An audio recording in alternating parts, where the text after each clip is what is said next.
Traders, I just posted this euro pound trade idea, and the reason for taking this trade, simply put, we have a break of this trend, break of market structure actually was here, and we have another BOS here, lower highs, lower lows. Okay, so this trend has been compromised, and given this break, I'm looking for, well, the Fibonacci pullback, retrace, entry point, target 1, target 2.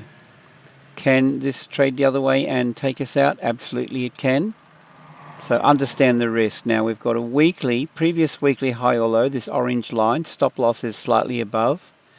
And I have a weekly down here, see the 1W, this orange line? So I'm going my TP2 slightly above that.